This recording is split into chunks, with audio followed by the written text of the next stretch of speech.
মহব্বতে কণ্ঠ খুলে জোরে জোরে পড়ুন আল্লাহুম্মা।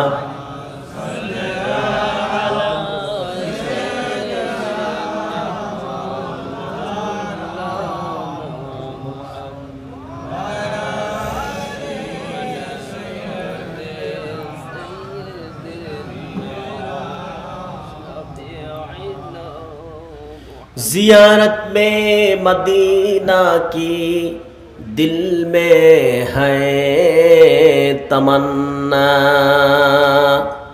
नहीं है मेरे पास सफर का समाना। अल्लाहुम्मा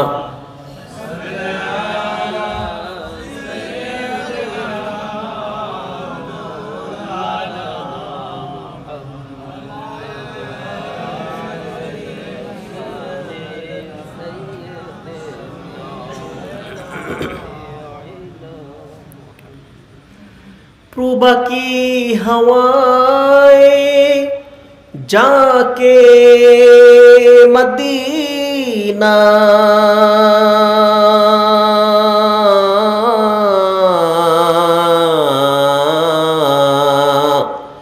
पहुँचा दो सलाम मेरा रौज़ा को मदीना।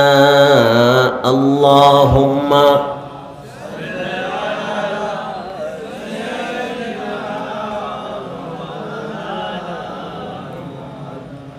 वअला आलि सय्यिदिना।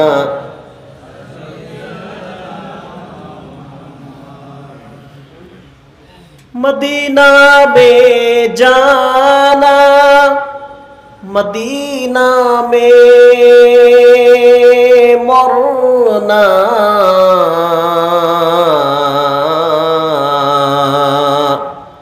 यही है मेरे, यही है मेरे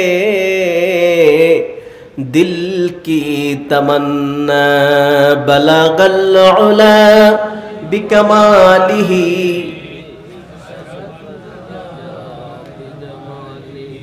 हसनत जमीअ ख़सालिही।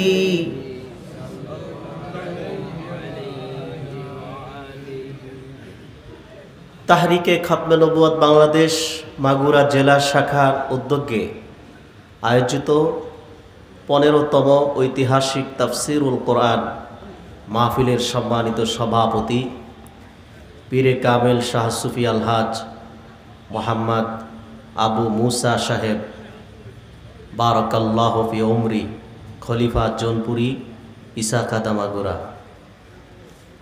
আজকের সম্মানিত প্রধান মুফাসসির, উপমহাদেশের শ্রেষ্ঠ আলেমে দ্বীন, সকল প্রকার কাফের মুশরিক নাস্তিক বিরোধী আন্দোলনের সফল অগ্রসৈনিক, আমার প্রাণপ্রিয় ওস্তাদ ও শায়েখ, বিশ্ব নন্দিত মুফাসসির কোরআন, শাইখুল হাদিস আল্লামা মুফতি ডক্টর সৈয়দ মোহাম্মদ এনায়েতুল্লাহ আব্বাসী ওয়া সিদ্দিকী পীর সাহেব জৌনপুরি হুজুর,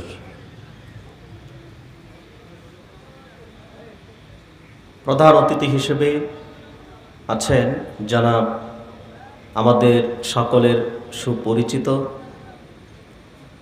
জনাব সাকিব আল হাসান সাহেব, মাননীয় সংসদ সদস্য মাগুরা এক। বিশেষ অতিথি জনাব আমির ওসমান রানা সাহেব, নবনির্বাচিত চেয়ারম্যান উপজেলা পরিষদ মাগুরা। ওয়াজ করেছেন আমার পূর্বে বিশেষ মেহমান হিসেবে বাংলাদেশের প্রত্যন্ত অঞ্চলে আলোচিত পরিচিত মুখ, তরুণ ইসলামী চিন্তাবিদ পীরজাদা হযরত মাওলানা মুফতি আব্দুস সাত্তার নেসারি সাহেব। মাহফিলটির পরিচালনা রয়েছেন আমাদের শায়েখের খুব আস্থাভাজন এবং আমার অত্যন্ত ভালোবাসার প্রিয় বড় ভাই পীরজাদা আলহাজ মুস্তফা কামাল সাহেব, চেয়ারম্যান দারুস সুন্নাহ মডেল মাদ্রাসা। সভাপতি তাহরিকে খাতমে নবুয়ত মাগুরা জেলা কমিটি, উপস্থিত ওলামায়ে কেরাম, আগত সম্ভ্রান্ত আমার দিনদার মুসলমান ভাইয়েরা, সবটুকুন শুকরিয়া মহান আল্লাহ তাআলার জন্যে, যিনি আজকের এই বরকতপূর্ণ মাহফিলে আমাদেরকে উপস্থিত হওয়ার তৌফিক দয়া করে ভিক্ষা দিয়েছেন। সেজন্য আমরা সকলেই একবার কণ্ঠের আওয়াজ ছেড়ে পড়ি আলহামদুলিল্লাহ। অসংখ্য অগণিত দরুদ ও সালাম আল্লাহর সৃষ্টির প্রধান আকর্ষণ, সমস্ত নবী ও রসুলগণের মাথার মুকুট,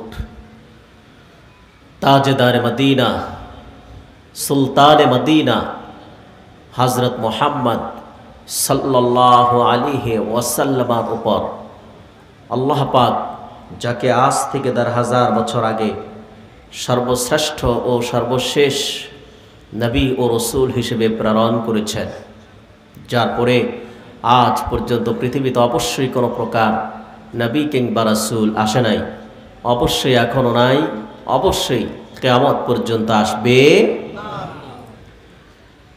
আমি জানি, আমি নিজেও বুঝতেছি খুব গরম, প্রচণ্ড গরম, কিন্তু আপনারা আল্লাহর কোরআনের ভালোবাসায় এসেছেন, ঠিক না? সন্দেহ আছে? আমরা তো দুনিয়াবি রোজগারের জন্যে অনেক পরিশ্রম করি, কষ্ট করি, অনেক কষ্টকে সহ্য করি, ঠিক না? আজকে আমরা কোরআন কারীমের বক্তব্য শুনতে এসেছি, আল্লাহর সন্তুষ্টির জন্য এসেছি। ২-১ ঘন্টা সময় আমাদের একটু কষ্ট হবে, এটা যদি আমরা কষ্ট বেশি হলেও মেনে নিতে পারি, ফলাফলটি অত্যন্ত তুষ্ট এবং মিষ্ট হবে, ঠিক কিনা? সেজন্য আমি শুরুতে বলবো, এখানে আমরা মাহফিলের ময়দানে বসে গেছি, এখানে আমাদের মন গড়া বসা চলবে না, এই ময়দানের আদবকে এখন রক্ষা করতে হবে, নাকি? যারা পিছনে বসেছেন দয়া করে আপনারা একটু সামনে আসেন। আপনারা এত দূর থাকলে আমি কথা বলবো কিভাবে? আমি তো আপনাদেরকে দেখতে হবে, আবার আপনাদের সাথে কথা বলতে হলে। আর আপনারা যারা আছেন রাস্তায় এখনো, দয়া করে বসে যান, মাহফিলের ময়দানকে সুন্দর করুন। আপনার ভবিষ্যৎ, আপনার আখিরাত আল্লাহ তাআলা সুন্দর করে দিবেন। যারা আপনারা পিছনে আছেন, আসেন, দয়া করে সামনে আসেন, সামনে আসেন, কাছাকাছি আসেন।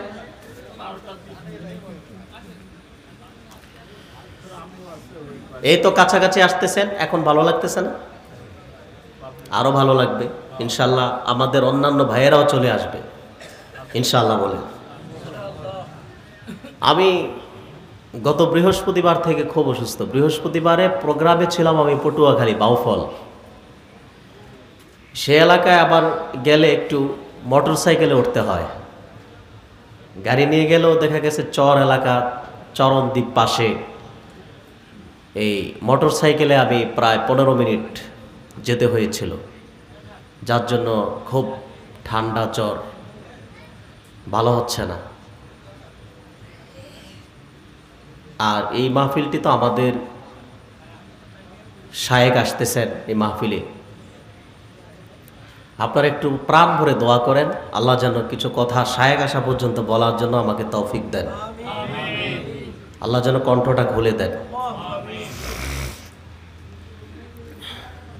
আমি আপনাদের সামনে তেলাওয়াত করেছি সূরাতুল বুরুজ, কোরআন শরীফের 85 নম্বর সূরা। সূরাতুল বুরুজ থেকে শুরু থেকে আমি 8টি আয়াতে কারিমা আপনাদের খেদমতে তেলাওয়াত করেছি। এই 8টি আয়াতকে সামনে রেখে আমরা নির্ভরযোগ্য মুফাসসির ও মুহাদ্দিসগণের আলোকে কিছু কথা জানা ও শোনার চেষ্টা করব। আল্লাহ তাআলা আমাদেরকে তৌফিক দান করুন। এই যে মাহফিলে এসেছেন, বসেছেন, লাভ আছে না? আমরা যখন মাহফিলের উদ্দেশ্যে নিজের বাড়িঘর থেকে রওনা হয়েছি, আকাশের একদল স্পেশাল ফেরেশতা আমাদের জন্য আল্লাহর জান্নাতের দরজা পর্যন্ত রাস্তাকে সহজ করে দিয়েছেন।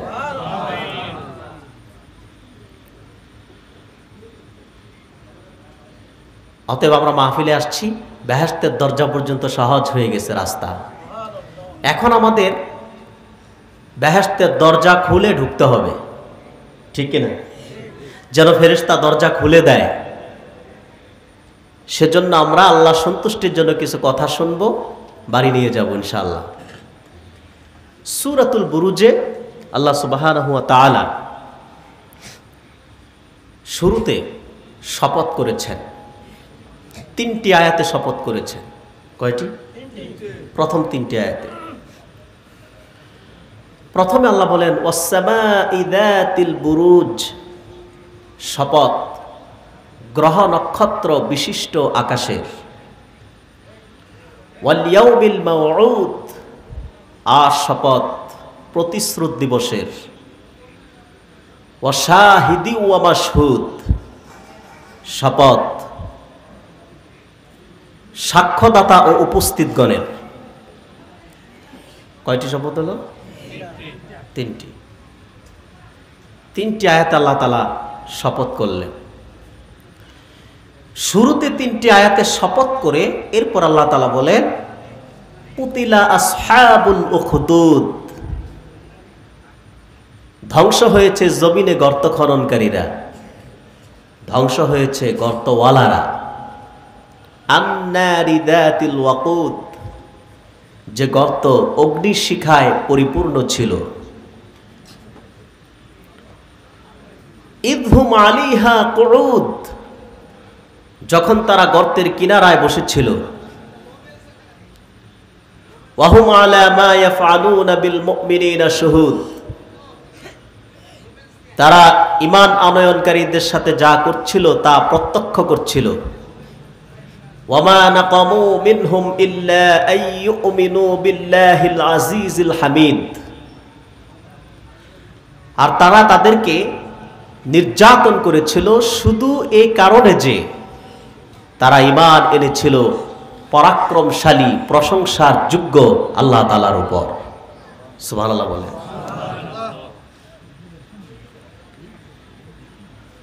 তাহলে শুরুতে আল্লাহ তাআলা শপথ করলেন ওয়াস-সামাই যাতিল বুরুজ, শপথ গ্রহ নক্ষত্র বিশিষ্ট আকাশের।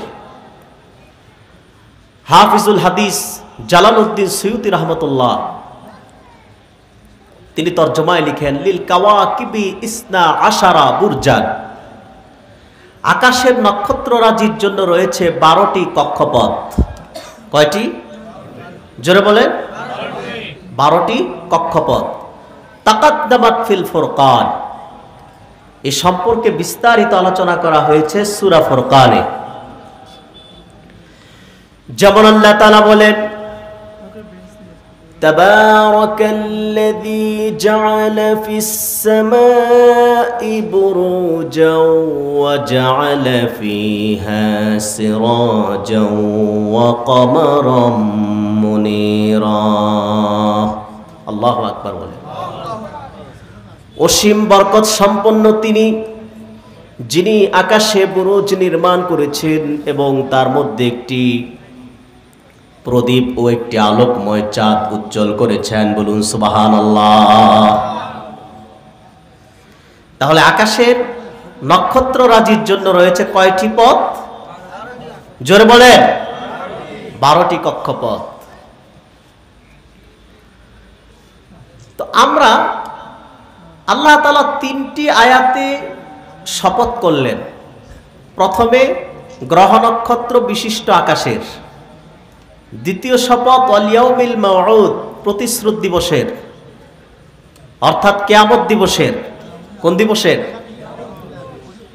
এই পৃথিবী একদিন নিঃশেষ হয়ে যাবে, ধূলিসাৎ হয়ে যাবে। এই বিশ্বাস আছে কিনা আমাদের? আছে না নাই? এই পৃথিবীর মানুষ দুনিয়ার মোহে পড়ে আখিরাতের কথা, কিয়ামতে আল্লাহর আদালতের সামনে তাকে দাঁড়াতে হবে, সে সবকিছুই ভুলে গিয়েছে, বেমালুম হয়ে গিয়েছে। মানুষ কি জানে না মানুষ আসার সিরিয়াল রয়েছে, কিন্তু যাওয়ার পথে কোনো সিরিয়াল নেই। সিরিয়াল ভঙ্গ হয়েও মানুষ চলে যায়, ঠিক কিনা বলেন? ঠিক কিনা? দাদার আগে নাতি দুনিয়া থেকে বিদায় নেয়। আমাদের দেশে যারা কিছু বিশ্বাস কিছু অবিশ্বাস, সংশয়বাদী, নাস্তিক, যাদের ব্যাপারে আমাদের শায়েখ আমাদেরকে খুব সতর্ক করেন সব সময়, যারা ইহকালকে বিশ্বাস করে, তারা মনে করে দুনিয়ায় জগৎ একটাই, অর্থাৎ দুনিয়ায় যত পারো ফুর্তি করো, যত পাও তত খাও, মরে গেলা সব শেষ। কিন্তু আমাদের বিশ্বাস মরে গেলাম মানে শেষ না, এক জগৎ শেষ আরেক জগৎ শুরু, ঠিক কিনা? আল্লাহ রাব্বুল আলামিন বলেন, মিনহা খালাকনাকুম ওয়া ফিহা নুঈদুকুম ওয়া মিনহা নুখরিজুকুম তারাতান উখরা। হে মানুষ, তোমাদেরকে সৃষ্টি করা হয়েছে মাটি থেকে, অর্থাৎ তোমাদের আদি পিতা হযরত আদমকে মাটি থেকে সৃষ্টি করা হয়েছে। এই মাটিতেই তোমাদেরকে প্রত্যাবর্তন করানো হবে। আবার এই মাটি থেকেই তোমাদেরকে কাল কিয়ামত দিবসে হাসরের ময়দানে জীবিত করে তোলা হবে, ঠিক কিনা বলেন? আপনার আর আমার হায়াত যেদিন শেষ, যেদিন আমাদের মৃত্যুর ঘন্টা বেজে যাবে, ইমাম গাজ্জালি রাহমাতুল্লাহি আলাইহি তিনি তার কিতাবে বর্ণনা করেছেন, একজন মানুষ মৃত্যুর 40 দিন আগ থেকে মালাকুল মাউতের প্রতিনিধি ফেরেশতাগণ তার বাড়িতে প্রতিদিন 40 বার করে এসে চক্কর মেরে যায়। কতবার? লোকটা মারা যাবে 40 দিন পর, কিন্তু মালাকুল মাউতের প্রতিনিধি প্রতিদিন তার বাড়িতে 40 দিন আগ থেকে আসা শুরু করে প্রতিদিন 40 বার করে আসে। জিন আর মানুষ ছাড়া সবকিছুই বুঝতে পারে লোকটা 40 দিন পর আর থাকবে না। তাকে কেউ আব্দুর রহিম বলবে না, আব্দুল কাদের বলবে না। 40 দিন পর আব্দুর রহমানের অটোমেটিক নাম হয়ে যাবে লাশ। কি হয়ে যাবে? লাশ। যেদিন আপনার মৃত্যু হয়ে গেল, আপনার ঘর প্রাসাদ দালান কোটা আপনাকে বিদায় দিয়ে দিল, স্ত্রী পরিবার পরিজন যাদের জন্য সব কিছু করেন আপনি, যাদের জন্য সব করেন তারাও আপনাকে বিদায় দিয়ে দেবে। মৃত্যুর পরে আপনার লাশটা ঘরে কেউ রাখতে চাইবে না, বাহিরে চলে আসবে খাটিয়ায়, ঠিক কিনা বলেন? সেখানে কয়েক ঘন্টা থাকবেন, দূরবর্তী আত্মীয় স্বজনরা আসবে, জানাজা শেষ, আপনার বাড়ি থেকেও আপনার বিদায়, মহল্লা থেকেও বিদায়, কবরে আপনার দাফন কাফন যখন শেষ হয়ে যাবে, আত্মীয় স্বজন পরিবার পরিজনের লোকগুলো যখন দোয়া করে 40 কদম দূরে চলে আসবে, আসার সাথে সাথেই প্রশ্নকারী ফেরেশতা আপনার কবরে হাজির হয়ে যাবে। প্রশ্নকারী ফেরেশতা আসবে, সারা জিন্দেগিতে আপনি যা করেছেন ফার্স্ট টু লাস্ট, জীবনের শুরু থেকে শেষ পর্যন্ত প্রত্যেকটি সেকেন্ডের হিসাব আপনাকে দিতে হবে, ঠিক কিনা বলেন? অপরাধ করেছেন, পরিবারের কেউ জানে না, পরিজনের কেউ জানে না, পিতা মাতা জানে না, স্ত্রী সন্তান তারা জানে না, সমাজের মানুষ জানে না অপরাধ করেছেন, কিন্তু দুই কাঁধে দুই ফেরেশতা রয়েছেন, তারা সব লিপিবদ্ধ করে রেখেছেন। কবরে আপনার সামনে সিসি ক্যামেরার মতো সব ভিডিও ফুটেজ তুলে ধরা হবে, ঠিক কিনা? আপনি যে হাত দিয়ে অপরাধ করছেন, হাত বলে দিবে। আপনি কবরে থাকবেন, যদি দুনিয়ায় ভালো কাজ করে যান শান্তিতে থাকবেন, কবরটা আল্লাহ বেহেশতের বাগান বানায় দিবেন। আর যদি আপনি ঈমান নিয়ে মরতে না পারেন, কবরে আযাব ভোগ করবেন। দুনিয়ায় আপনি পেলেন 80 বছর, মৃত্যু হলো আপনার, গেলেন কবরে, সেখানে থাকবেন শত শত বছর, কোটি কোটি মিলিয়ন মিলিয়ন বছর আপনি কবর জগতে থাকবেন। আল্লাহর হুকুমে হযরত ইসরাফিল আলাইহিস সালাম যখন সিংহায় ফুৎকার করবে, সারা পৃথিবীতে প্রকম্পন শুরু হয়ে যাবে। তিনি যখন আবার ফুৎকার করবেন, পাহাড় পর্বতগুলো টুকরা টুকরা হয়ে যাবে, তুলার ন্যায় উঠতে থাকবে। আর কবরের মাটিগুলো ফেটে যাবে। কবর থেকে জনম জনম ঘুমিয়ে থাকা মৃত লাশগুলো কবর ফেটে দাঁড়িয়ে যাবে, তারা উঠে যাবে। কবর থেকে উঠে তারা হাসরের ময়দানের দিকে দৌড়াতে থাকবে। সেই শপথ আল্লাহ পাক করেছেন, ওয়াল ইয়াউমিল মাউউদ, প্রতিশ্রুত দিবসের শপথ। বলুন সুবহানাল্লাহ। জগৎ একটা না তিনটা? জোরে বলেন। দুনিয়া ৮০ বছর, এক জগৎ শেষ। গেলেন কবরে, কবর জগৎ শেষ। হযরত ইসরাফিল আলাইহিস সালাম যখন সিংহায় ফুৎকার করবে, কবরের জগৎও কি শুরু হয়ে যাবে? হাসরের জগৎ। কোন জগৎ? হাসরের জগৎ। অতএব দুনিয়া যা পাইলাম তাই খাইলাম, তা চলবে না। মুসলমান যারা মুমিন, যারা আল্লাহকে বিশ্বাস করে, তাদেরকে রেস্ট্রিকশনের মধ্যেই চলতে হয়। যা মন চায় তা করা যায় না, যা মন চায় তা বলা যায় না। ঠিক কিনা? আমার সম্মানিত ভাইয়েরা, তাহলে আল্লাহ তাআলা শপথ করলেন। শপথ করার পরে যে কথাটি বললেন, কুতিলা আসহাবুল উখদুদ,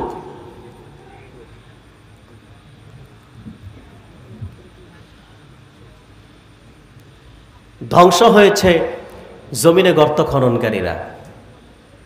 এখন যাদের ধ্বংসের কথা বলার আগে আল্লাহ তাআলা ৩টি আয়াতে শপথ করলেন, ঠিক না? যাদের ধ্বংসের কথা বলার আগে শপথ করলেন কয়বার? ৩ বার। ৩ বার শপথ করে এরপর বললেন, কুতিলা আসহাবুল উখদুদ, ধ্বংস হয়েছে জমিনে গর্ত খননকারীরা। আন্নারি যাতিল ওয়াকুদ, যে গর্ত অগ্নিশিখায় পরিপূর্ণ ছিল। তো সে গর্তওয়ালা কারা? চলুন জেনে আসি তাফসীরের আলোকে। ইমাম ইবনে কাসির রাহমাতুল্লাহি আলাইহি তিনি তার তাফসীরের কিতাবে সূরাতুল বুরুজের ব্যাপক ব্যাখ্যা বিশ্লেষণে উল্লেখ করেছেন। হাদিস শরীফ এসেছে, একজন বাদশাহ ছিল। বাদশাহ ছিল জালিম বাদশাহ। কি বাদশাহ? আপনাদের গরম লাগতেছে, আমারও লাগতেছে। একটু কথা বলে, আমরা এখানে কার কাজ করতেছি? জিকির ফিকির করতেছি আখিরাতের জন্য, ঠিক কি না? শুরুতে আমি বলেছি, কষ্টকে যদি আপনি গ্রহণ করে নিতে পারেন, এই কষ্টটা হয়ে যাবে তুষ্ট এবং মিষ্ট। সুবহানাল্লাহ। আরে ভাই বসে।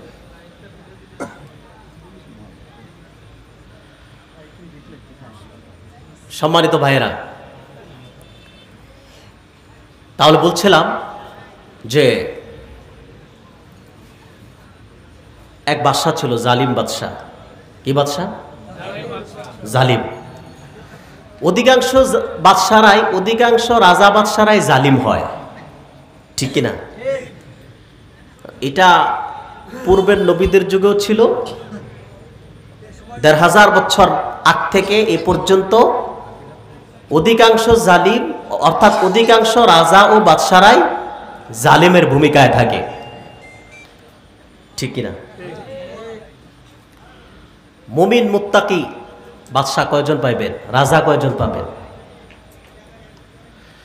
তো জালিম বাদশা ছিল। জালিম বাদশা কিরকম জালিম? অত্যাচারী বাদশা তো বহুত আছে, কিন্তু সে নিজেকে খোদা দাবি করত। এত আস্তে নাউজুবিল্লাহ। তো তার ছিল, সেই জালিম বাদশা ছিল একজন গণক, জাদুকর। কি ছিল? এই অধিকাংশ রাজা বাদশারা আবার লালন পালন করে কামরূপ কামাখ্যা, এই জাদুকর, গণক এগুলোকে, কারণ ওদের আখেরাতের প্রতি বিশ্বাস থাকে না, ঠিক কিনা? তো জালিম বাদশা ছিল একজন জাদুকর। জাদুকর যখন বয়স্ক হয়ে যায়, তখন বাদশার কাছে আবেদন করলো, বাদশাহ, আমার তো বয়স টয়স বেড়ে গেছে, যে কোনো মুহূর্তে আমি চলে যাব। আপনি একজন বালককে, যুবককে আমার কাছে নিযুক্ত করুন, আমি তাকে জাদুবিদ্যা শিখিয়ে যেতে চাই, যেন সে আমার মৃত্যুর পরে আমার স্থলাভিষিক্ত হয়ে আপনার কাজ করতে পারে। কথা বুঝতেছেন? জালিম বাদশা চিন্তা করলো প্রস্তাবটা তো খারাপ না, ভালোই। তখন একজন বালককে, মুসলমান আমাদের ইমানের শিক্ষা নিতে হবে। আমরা প্রত্যেক মানুষ, আমাদের দলীয় পরিচয় নয়, আমরা প্রত্যেক মানুষ, সকল দলের মানুষ নিজেকে মুমিন, মুসলিম, বিশ্বাসী, ইমানদার বলে পরিচয় দিয়ে থাকি। কিন্তু ইমানের সংজ্ঞায় আমরা ইমানদার হতে পারি কিনা, ইমানদার হয়েছি কিনা, এবং আমাদের ইস্তেকামাত আছে কিনা, সেটা আমাদেরকে দেখতে হবে। আজকের ঘটনা থেকে আমরা শিক্ষা নেব যে আসলে আমাদের ঈমান কতটুকু মজবুত। বালককে নিযুক্ত করা হলো জাদুবিদ্যা শিখতে। তো জাদুকরের কাছে বালক প্রতিদিন আসা যাওয়া শুরু করলো। নিযুক্ত করছে কে? বাদশাহ। বাদশার হুকুমে বালকটি প্রতিদিন জাদুকরের কাছে আসা যাওয়া করছেন। জাদুকর জাদুবিদ্যা তাকে শিখাচ্ছেন। জাদুকরের কাছে যাওয়ার সময় যে পথ দিয়ে যেতেন, ওই পথে আবার একজন হযরত ঈসার ধর্মে বিশ্বাসী খ্রিস্টান পাদ্রী ছিল, অর্থাৎ আল্লাহতে বিশ্বাসী ছিল। তো সেই পাদ্রীর আস্তানায়, খানকায় আবার মাঝে মধ্যে বালকটি বসত। তো একদিন, দুই দিন, তিন দিন বসতে বসতে এবার পাদ্রী বালকটিকে দাওয়াত দিয়ে দিলেন, অর্থাৎ ইমানের দাওয়াত, আল্লাহকে বিশ্বাস করার দাওয়াত দিলেন। এক সময় বালকটি দাওয়াত পেতে পেতে তার কাছে ভালো লেগে যায়, সে আল্লাহতে বিশ্বাসী হয়ে যায়। ঘুমাই আছেন? ঘুমাচ্ছেন নাকি আপনারা? একটু সুবহানাল্লাহ তো জোরে বলবেন, আরেকটা আওয়াজ দিয়ে।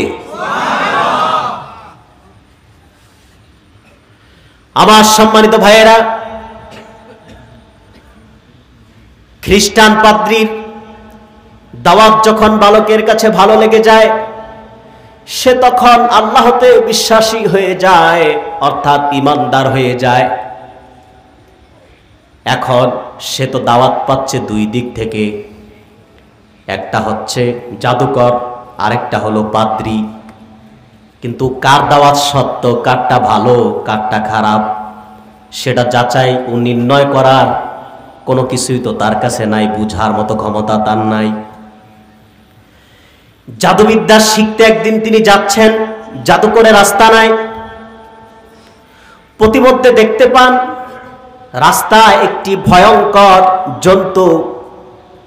ইতিহাসবিদগণ লিখেছেন সেই জন্তুটি ছিল সিংহ। সিংহ দাঁড়িয়ে আছে, মানুষের চলাচলের পথ বন্ধ করে রেখেছে। হাজার হাজার মানুষ দাঁড়িয়ে আছে, ভয়ে কেউ যেতে পারছে না, রাস্তা পারাপার করতে পারছে না। এখন যদি আপনি দেখেন এখানে হঠাৎ করে একটি বাঘ আসছে, আমি কি আমার সামনে একটা শ্রোতাও পাবো নাকি? কথা বলেন, পাবো? সব তো দৌড়। চিন্তা করবেন আমরা আমাদের জীবন বাঁচাই, বক্তার যা ইচ্ছা তা হোক, ঠিক কিনা? বাঘ দেখলে কি করবেন? দৌড়। বাঘ লাগবে না তো, বনের বাঘ লাগবে না, যদি দুইজন পুলিশ আসে বন্দুক নিয়ে, অর্ধেক দেখবেন দৌড়, ডানে বামে, ঠিক কিনা?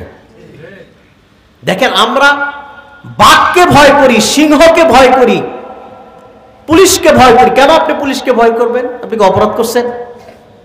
তো দৌড় দিবেন কেন? এই যে একটা মনের ভয়। আপনি কেন ভয় করবেন? জন্তুকে ভয় করছেন, বাঘকে ভয় করছেন, পুলিশকে ভয় করছেন, অথচ আপনি জানেন এই পথে গেলে জাহান্নাম, ওই পথে গেলে জান্নাত। এরপরে আপনি জান্নাতের পথ বাদ দিচ্ছেন, জাহান্নামের পথে থাকছেন, ঠিক কিনা? যেভাবে আমরা বনের বাঘকে ভয় করি, জন্তুকে ভয় করি, রাস্তায় হাঁটতেছেন বিষাক্ত সাপ দেখলে পথ অতিক্রম করে চলে যান ভয়ে দৌড়। ঠিক সেভাবে যদি আমরা আমাদের সৃষ্টিকর্তা, আমাদের রব, আমাদের মালিক আল্লাহকে ভয় করতাম, আল্লাহর জান্নাত আমাদের জন্য মৃত্যুর আগেই ওয়াজিব হয়ে যেত। ঠিক কিনা? আল্লাহর ভয় আছে আমাদের? নাই। আল্লাহর ভয় কোথায়? মসজিদে। আল্লাহর ভয় ওয়াজ মাহফিলে আসলে। এখান থেকে বের হয়ে গেলে আল্লাহর ভয় আর তো থাকে না।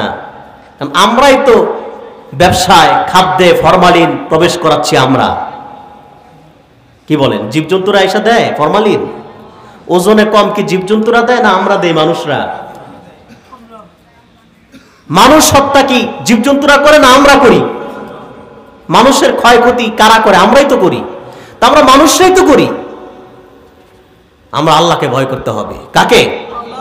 আল্লাহকে। আমার প্রিয় ভাইয়েরা, যুবকটি দেখতে পায় একটি জন্তু, সিংহ। মানুষের চলাচলের পথ বন্ধ, যেতে পারছে না কেউ। এখন বালকটি ভাবলো, এখনই আমার পরীক্ষা করার সময়। জাদুকর সত্য না পাদ্রির দাওয়াত সত্য? জাদুকরের দাওয়াত সত্য না পাদ্রির দাওয়াত সত্য? এটা এখনই পরীক্ষা করতে হবে, যাচাই বাছাই করতে হবে। তখন বালকটি একটি পাথরের টুকরা হাতে নিলেন। কি নিলেন? জোরে বলেন। ছোট্ট সেই বালক পাথরের একটি টুকরা হাতে নিয়ে বললেন, আল্লাহুম্মা ইন কানা আমরুর রাহিব আহাব্বু ইলাইকা মিন আমরিস সাহির ফাকতুল হাদিহি দাব্বা হাত্তা ইয়ামদিয়ান নাস। পাথরের টুকরা হাতে নিয়ে বালকটি বললেন, হে আল্লাহ, যদি জাদুকরের দাওয়াতের চাইতে পাদ্রির দাওয়াত তোমার কাছে অধিক পছন্দনীয় হয়, তাহলে এই মুহূর্তে ভয়ঙ্কর জন্তুটিকে তুমি মেরে ফেলো এবং শত শত মানুষের চলার পথ খুলে দাও, রাস্তা খুলে দাও। এই কথা বলেই বালকটি পাথরটি দিয়ে আঘাত করলেন। ভয়ঙ্কর সিংহটি সাথে সাথে মারা গেল। সিংহ কি শেষ? এই যে হাজার হাজার মানুষ দাঁড়ায় ছিল, ভয় কেউ গেল না। ছোট্ট বালক কি যেন বলল আর পাথরের টুকরা মারল, জন্তু মারা গেল। এটি একটি আশ্চর্যজনক ঘটনা কিনা বলেন? কথা বলে না। সবাই তো অবাক হয়ে গেল, ব্যাপার কি? ছোট্ট বালক কি বলল আর পাথরের টুকরা মারল, সিংহটি মারা গেল, আমরা আমাদের রাস্তা পেলাম, চলাচলের রাস্তা খুলে গেল। আবার অবাক হয়ে গেল হাজার হাজার জনতা। এই বালকের সুনাম, সুখ্যাতি আর এই সব আশ্চর্যজনক অলৌকিক কোনো ঘটনা যখন ঘটে যায়, এগুলো বাতাসের আগেই মাগুরা থেকে ফরিদপুর পৌঁছে যায়। ঠিক কিনা? বাতাসের আগে দৌড়ায় দ্রুত, খুব দ্রুত সারা এলাকায়, সারা দেশব্যাপী খবরটি ছড়ায় গেল। এবং এই যুবকের দ্বারা শুধু এই অলৌকিক ঘটনা না, আরো কিছু ঘটনা ঘটতে লাগলো। এই যুবক অন্ধ কোনো ব্যক্তি যদি তার কাছে আসতো, দুই চোখ অন্ধ, সারা জনমে অন্ধ, বালকটি যদি সে অন্ধ ব্যক্তির জন্য আল্লাহর কাছে দোয়া করতেন, তার মাথায় হাত বুলাতেন, সঙ্গে সঙ্গে আল্লাহ রাব্বুল আলামিন তার চোখের দৃষ্টি ফিরিয়ে দিতেন। এই বালকের কাছে কুষ্ঠরোগীরা আসতো, বালক দোয়া করলে কুষ্ঠরোগ ভালো হয়ে যেত। সারা দেশব্যাপী এই অলৌকিক ঘটনা, আশ্চর্যজনক ঘটনাগুলোর কথা ছড়ায় গেল সারা দেশে। বালকের সুনাম, সুখ্যাতি ছড়ায় যায়। ওই যে পাদ্রী, যার দাওয়াতের মাধ্যমে এই বালক জাদুবিদ্যা শিখতে চেয়ে আসল মালিক আল্লাহকে চিনলেন। ঠিক কিনা? পাদ্রী কে? পাদ্রী। পাদ্রীর কানে চলে গেল শাগরেদদের মর্যাদা, শাগরেদের মাধ্যমে তো এই সমস্ত ঘটনা ঘটতেছে। তো ওস্তাদ তো বুঝতে পারে ছাত্রের মর্যাদা, ছাত্র কোন দিকে যাচ্ছে। ঠিক কিনা? বুঝতে পারে না ওস্তাদ যে আমার ছাত্রটা কোন দিকে যাচ্ছে? যখন শুনলো যে ছাত্রের মাধ্যমে অলৌকিক ঘটনা ঘটতেছে, সিংহ মারা গেছে, কুষ্ঠরোগ ভালো হয়, অন্ধ ব্যক্তি চোখ পায়, ওস্তাদ পাদ্রির কানে খবরটি চলে যায়। তখন পাদ্রি এই বালককে কাছে ডাকলেন। বালকটি এবার পাদ্রির কাছে হাজির হলেন। পাদ্রি বালকটিকে বললেন, ইয়া বুনাইয়া আনতা আফদালু মিন্নি ওয়া ইন্নাকা সাতুবতালি ফা ইন ইবতালাইতা ফালা তাদুল্লু আলাইয়া। হে বৎস, হে সন্তান,